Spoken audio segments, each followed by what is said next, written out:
한 주간의 HR 관련 소식을 전달해드리는 주간 인사 노무 뉴스입니다. 뉴스의 자세한 소식은 첨부 파일을 통해 확인하실 수 있습니다. 첫 번째 소식은 정부 부처, 지자체 및 공공기관의 정책 지원 관련 소식입니다. 9월 고용 동향 분석이 발표되었습니다. 지난 13일 기획재정부는 9월 고용 동향 분석을 발표했습니다. 발표에 따르면 9월 노동시장은 전년 동원 대비 취업자 수가 67.1만 명이 늘어나며 6개월 연속 50만 명 이상 증가하였습니다. 그중 업종별로는 제조업의 고용은 감소하였으나 서비스업은 7개월 연속으로 고용이 증가하는 모습을 보였습니다. 연령별로는 청년 40대, 50대, 60대 이상 취업자는 증가하였고 30대 취업자는 줄었습니다만 30대 취업자는 인구의 감소가 영향을 받았습니다. 또한 비임금 근로자는 감소한 데 비해 임금 근로자는 증가, 일시휴직자가 감소하고 단시간, 전일제 근로자 등은 증가하였습니다. 이는 9월 전체적인 고용시장의 흐름이 뚜렷한 회복의 흐름을 나타내고 있다는 것으로 보입니다. 이에 정부는 금년 중에 코로나19 이전의 고용 수준을 회복하고 경기, 고용, 민생이 모두 개선되어 완전한 경제 회복을 이룰 수 있도록 총력을 다하겠다고 밝혔습니다. 외국인 근로자의 재입국 특례 시 재입국 제한 기간을 단축하고 대상이 확대됩니다. 외국인 근로자의 고용 등에 관한 법률 개정안의 세부 절차를 규정하는 시행령, 시행규칙 등이 정비되면서 14일부터 새롭게 제도가 운영됩니다. 이번 개정으로 크게 5가지의 변화가 있을 예정입니다. 먼저 재입국 특례자에 대한 재입국 제한 기간이 기존의 3개월에서 1개월로 단축되었습니다.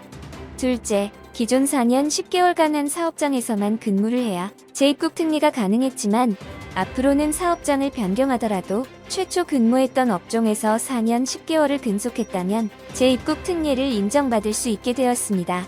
셋째, 기존 재입국 특례 요건의 부당한 사유로 사업장을 변경할 수 있는 기간은 근로계약 기간이 1년 이상 남아있어야 했지만 개정을 통해 1년이 되지 않더라도 요건을 만족할 수 있도록 하였습니다. 넷째, 14일부터 외국인 고용허가를 최초로 받은 사용자는 반드시 사용자 교육을 받아야 합니다. 마지막으로 특례 고용허가제 업종의 광업이 추가가 되었습니다. 안경덕 고용노동부 장관은 산업 현장에서 오래 근무한 숙련된 외국인 근로자들에 대한 수요가 높은 상황임을 고려할 때 이번 제도 개선으로 사업주들의 인력 공백이 최소화되고 외국인 근로자 인원 보호가 강화될 것으로 기대된다고 밝혔습니다.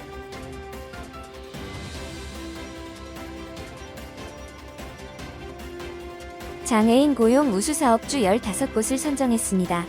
지난 17일 고용노동부와 한국장애인고용공단은 2021년 장애인 고용 우수 사업주로 15개 기업 및 기관을 선정했다고 밝혔습니다. 15곳 중 민간기업은 주K엠텍, 사중증 장애인복지협회, 주럭키산업, 주이신 비츠온, 법무법인 율촌, 주스타벅스 커피 코리아, 캐논 코리아 비즈니스 솔루션주, 주현대그린푸드 등 8곳입니다. 공공기관은 대구 도시철도공사 1곳, 장애인 표준사업장 및 복지시설은 행복두드림이주, 주이드림, 사장애인 한빛, 주행복마루, 주행복누리, UM실천 등 6곳입니다. 장애인 고용 우수 사업주로 선정된 기업 및 기관은 선정된 날부터 3년간 정기 근로감독, 면제, 모범 납세자 선정 시 우대, 은행 대출금리 우대 등 각종 혜택을 받습니다. 한국장애인고용공단 조양현 이사장은 앞으로도 장애인 고용에 앞장서는 기업 및 기관을 적극적으로 지원하겠다고 말했습니다.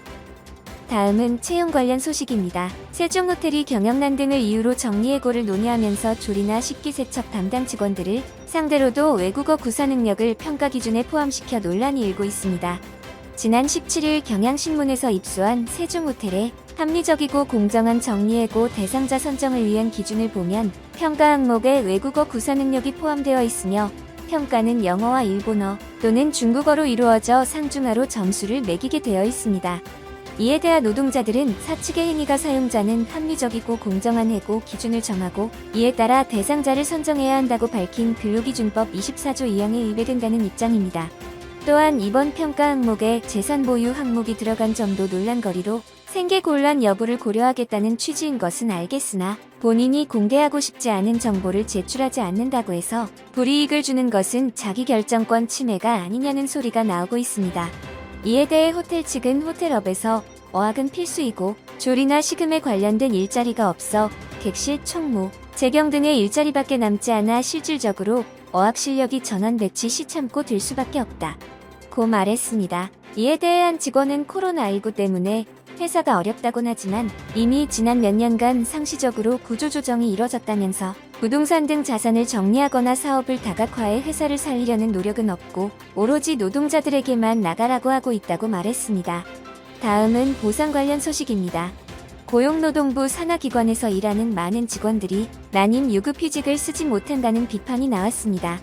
국회 환경노동위원회 소속 이수진 더불어민주당 의원은 15일 고용부 산하기관 국정감사에서 고용부 본부 직원들은 국가공무원법에 따라 난임 유급휴직을 쓸 수 있지만 산하기관 직원들은 취업규칙이 천차만별이라 못 쓰는 경우가 적지 않다고 지적했습니다.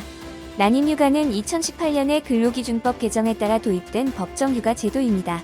그럼에도 고용부 산하기관 12곳 중 5곳이 난임 유급휴직에 들어가지 못하는 상태로 한국산업안전보건공단, 건설근로자공체회, 한국사회적기업진흥원, 한국자벌드가 이에 포함되었습니다.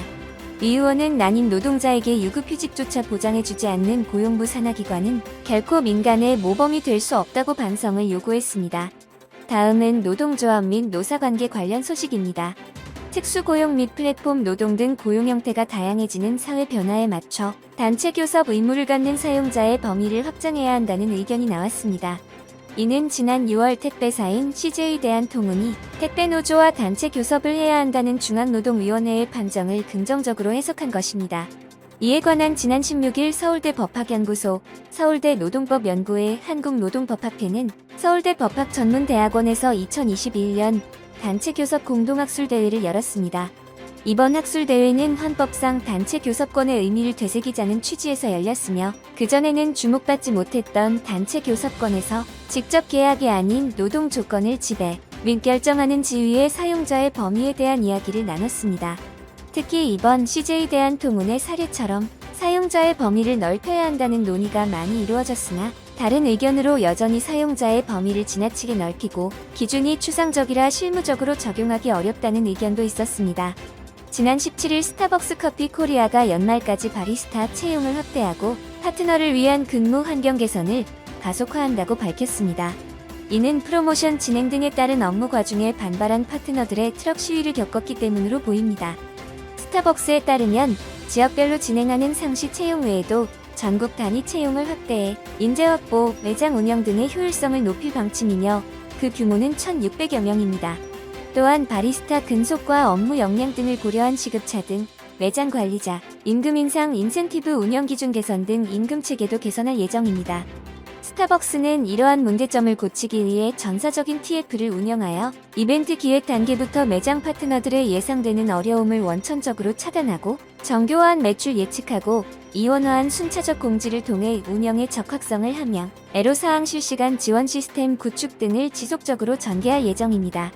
또한 파트너 대표 기구인 파트너행복협의회 위상을 강화하고 매장에서 파트너의 사무 및 휴게를 담당하는 백룸의 리뉴얼 작업도 적극적으로 벌일 예정입니다. 지난 14일 카카오 모빌리티가 플랫폼 기업 최초로 단체 교섭 요구 공고문을 해당 플랫폼에 게시했습니다.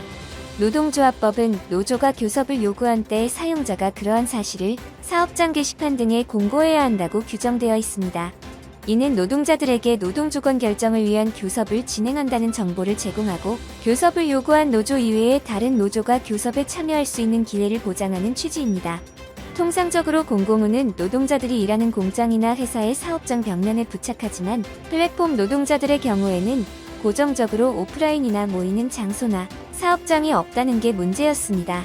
앞서 노사교섭을 진행한 쿠팡이츠와 배달의 민족의 경우에는 노조가 앱에 교섭과 관련된 공고문을 게시해달라고 요청했으나 앱에 게시하지 않고 본사와 지역의 센터 등에만 공고문을 게시했습니다. 이에 반해 카카오 모빌리티의 이번 조치는 앱을 통해 모든 대리기사가 공고문을 볼 수 있게 했다는 점에서 긍정적으로 평가되었습니다. 하지만 카카오 모빌리티가 대리운전 노조를 교섭 상대방으로 인정하기까지 1년도 넘게 걸렸다는 점도 있습니다. 이에 대해 성신여대 권오성 법학부 교수는 중노위 판단이 나왔는데도 카카오 모빌리티가 교섭 요구 사실 공고를 더디게 하고 행정법원 소송까지 질질 끌었던 것 자체는 반성할 필요가 있다고 했습니다.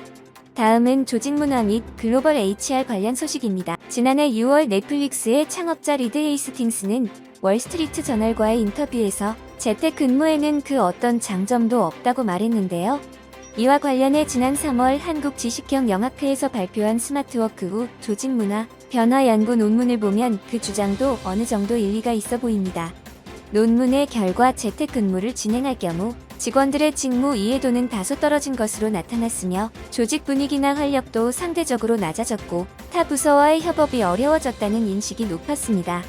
또한 기존 오프라인에서는 팀장의 리더십이 중요하다고 인식되었으나 재택근무 시 경영진의 리더십을 더 중요시하는 양상이 나타났습니다.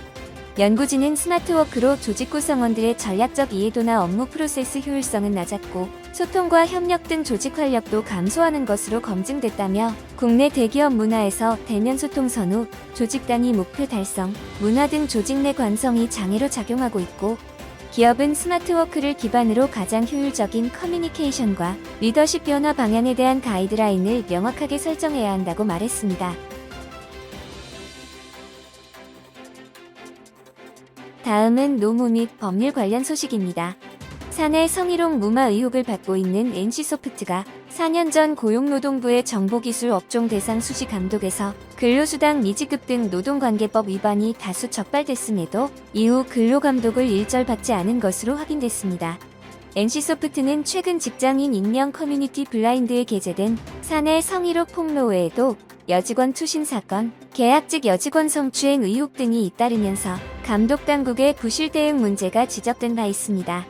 12일 국민의힘 박대수 의원실은 NC소프트의 근로감독 현황에 따르면 NC소프트는 2015년 이후 수사 감독만 한 차례 받았습니다.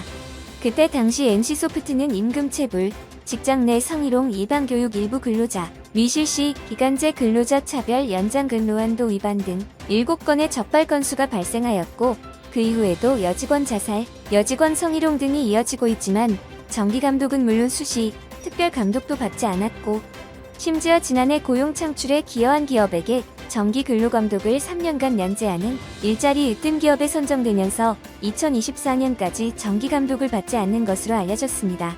NC소프트가 근로감독 사각지대에 있지 않도록 고용부가 수시, 특별감독에 착수해야 한다는 목소리가 나옵니다.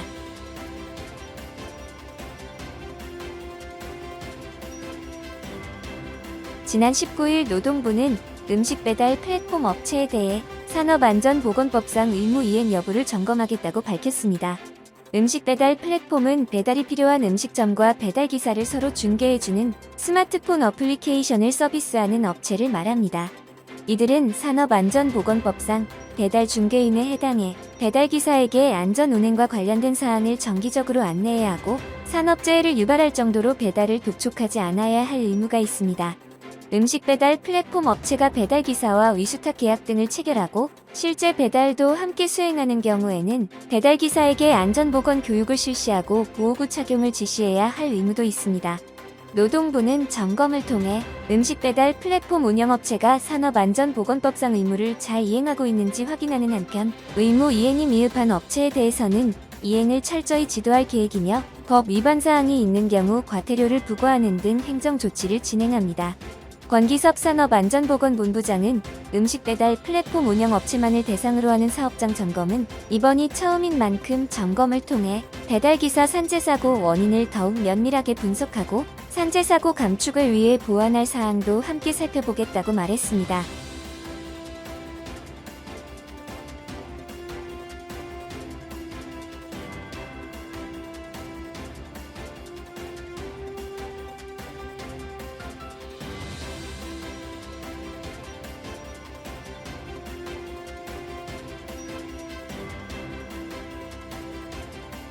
이번 주 주간 인사 노무 뉴스는 여기까지입니다.